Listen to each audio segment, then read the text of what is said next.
स्तरीय आंबेडकर जयंती पालित ता 14/4/2026 भारत रत्न बाबा साहेब डॉक्टर भीमराव रामजी आंबेडकर का जिला स्तरीय जयंती आज संस्कृति भवन ठारे पालित होइतिला।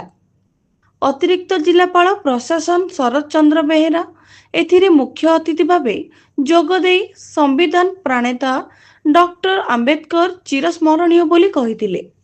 सेतेबेଳର अवस्था मध्यरे गोटिए दलित गरीब परिवारରୁ आसी निजर शिक्षा प्रति उत्सर्गीकृत समर्पण और संघर्ष पाई आंबेडकर सफलता पाइथिले। केतेक राष्ट्रर निजस्व संविधान नथिबा बेले आम राष्ट्रर संविधान विश्वर सर्वबृहत। एहा आमको आमर कर्तव्य दायित्व और अधिकार संपर्क में सचेतन कराई थाए। सामाजिक न्याय समानता अस्पृश्यता दूर करी एक समृद्ध समाज गठनर सुफल आज समाजर सर्वोच्च स्थान रे महिला दलित श्रेणीर व्यक्ति मानकर उपस्थिति को देखिले स्वत बारी होई पड़े बोली से कहिथिले। अन्यतम अतिथि भावे उपजिलापाल राजकिशोर जेना जोगदेई संविधान समस्तंक पई उपयुक्त विचार रखिथाए। एहाकु जेपरी अत्यंत अनुशीलन भावे डॉक्टर आंबेडकर प्रस्तुत करथिले ताहा समग्र विश्व रे अनन्य और विरल बोली कहिबा सह समस्तंकु ओडिया नववर्षर शुभेच्छा जणाइथिले।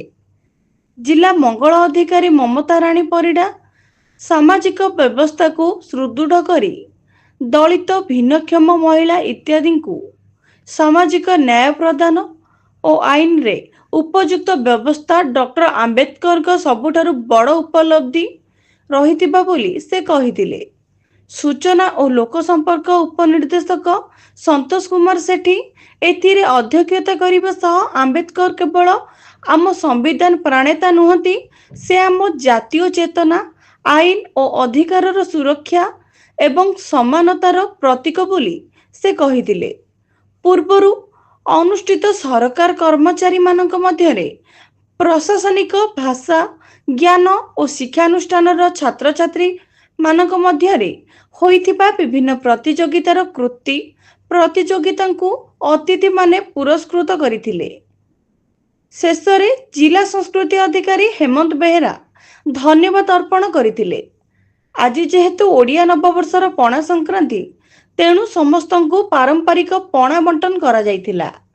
ब्यूरो रिपोर्ट कलिंग संवाद लाइव ओडिशा भुवनेश्वर।